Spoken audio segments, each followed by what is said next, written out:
sure to wear headphones.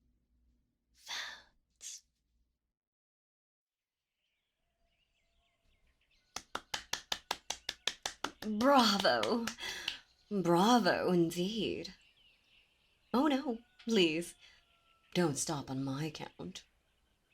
I was rather enjoying myself. Your voice is like nothing I've heard in centuries. As soft and as rich as the deepening twilight.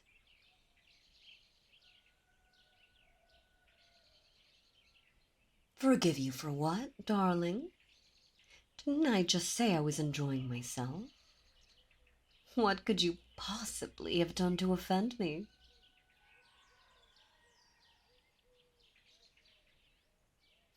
What fool could mistake your voice for noise? Clearly, they have no taste. Besides, even if the rules do say that slaves should be silent, am I not the princess, the lady of the abyss herself? The infernal mountains themselves would crumble if I told them to. So if I say you may sing, then you shall. In fact, I say it would be a crime for anyone to silence you.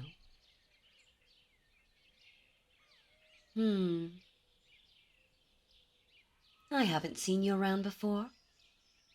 Surely I would have remembered a lovely little thing like you. When did you... Ah, wait.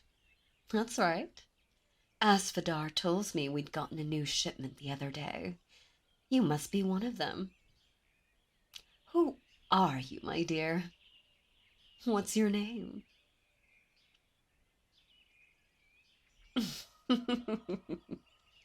Such a timid little thing. Look at you, trembling like a flame in the wind. Don't be afraid, darling. I don't intend to harm you. You've done nothing to warrant any kind of punishment, let alone one as harsh as my hellfire. Or do you think I go around incinerating my slaves just for the fun of it? Of course not. It would be awfully inconvenient to have to keep restocking my staff every other week. While it's good to see that you know your place, I can hardly hear you when you're kneeling like that. Your head is bent so far, it's practically touching the ground. Stand up. That's right, my little songbird.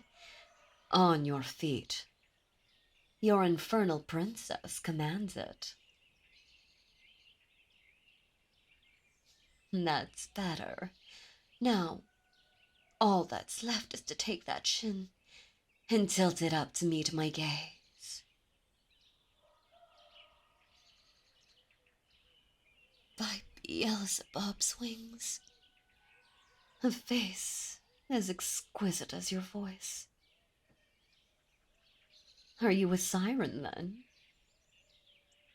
At least, partially one, given your talents. Human? Really? Intriguing. Where did you come from, my dear? How did you come to be here, in my palace?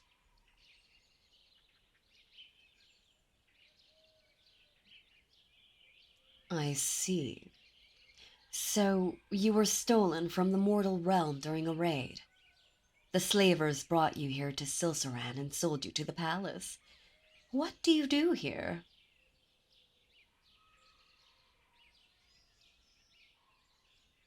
Ah, but if you usually work in the kitchens, what are you doing out here on the terrace?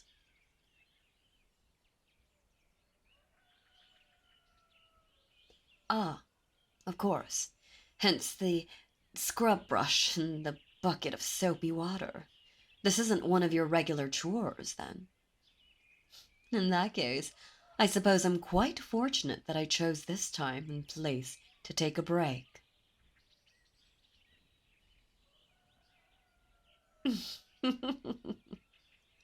Oh, long enough. 3 or 4 songs, perhaps?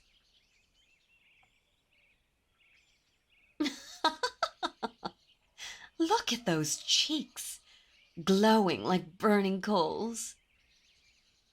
They're even warm to the touch. Just when I thought you couldn't get any more radiant, you're making it harder and harder for me to keep my composure.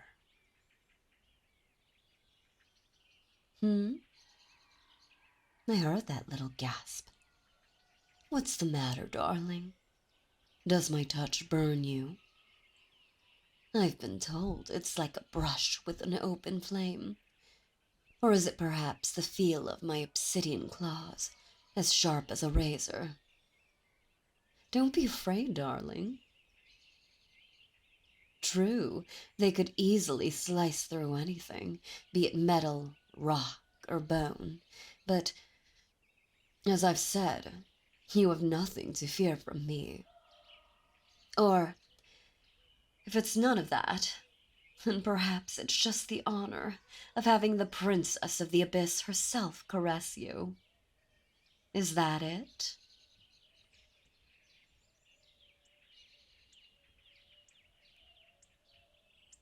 Well, I suppose that depends. What is it you wish to ask me?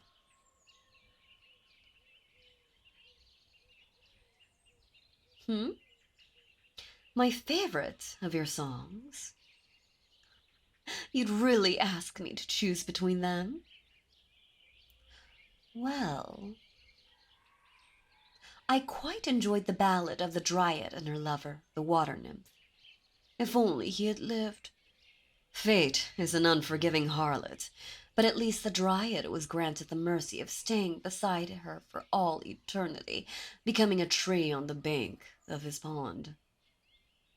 If I remember correctly, it was called a weeping willow. Is that right? Yes. Beautiful indeed. Your mortal stories are quite different from ours. Our abyssal tales are largely about conquest, subjugating the weak, teaching mortals their place. It's refreshing to hear a story that isn't about a battle or a war. However, to answer your question, I think my favorite was the one about the maiden and the owl bear. The way she took pity on the poor creature, setting her own fear aside in order to pluck the thorn from its paw. I admit it was somewhat cliché that the creature ended up being a prince in disguise, but even a demon like myself can appreciate a happy ending. Her kindness reminds me of you.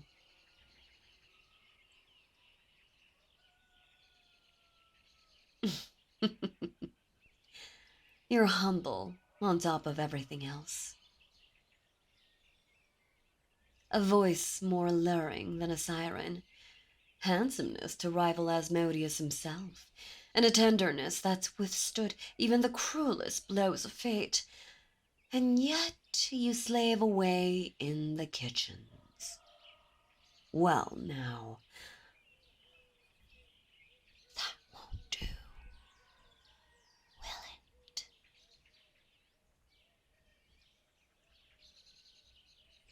Oh no, my little bird. Put that brush down. You won't be scrubbing anything else today. Or ever again, in fact. You, take my little bird to the East Wing. Give them a room of their own, some new clothes, and full access to the baths. If anyone dares to argue, let them be flogged. That's right, my dear. You are no longer a mere kitchen slave. As of now, you are part of my harem. Never again will these lovely hands be split and chapped from harsh soap and scrubbing. Instead, you'll spend your days reclining on silken couches. You'll be given fresh food, warm baths, private gardens to walk in. You can sing to your heart's content without fear. and your only task will be to serve me, however I deem fit.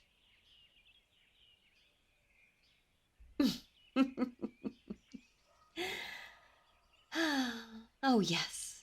Rest assured, I will most definitely have you sing for me. However, your voice is hardly the only alluring thing about you, darling. Your singing is beautiful, but so is the rest of you. If you continue to please me, you may even receive the ultimate honor. Yes, that's right. Imagine a mere human, a former kitchen slave, getting to share the bed of Princess Borimaz herself. There's that humility once again. Please, don't think yourself unworthy, my dear. My word is law, after all. And I say, you are as worthy as even the highest nobles of Silsaran. What? Oh, my darling, still with that endearing shyness. Come now. You wouldn't seriously think of going back to the kitchens, not when I offered you the world, all in an instant. You must simply be overwhelmed with your good fortune. Yes, that must be it. Well, I assure you, it's not some sort of cruel trick. It's real. You truly get to be mine. Now, run along and get yourself washed up. Make sure you keep yourself presentable. I don't know how much longer I'm going to be able to restrain myself.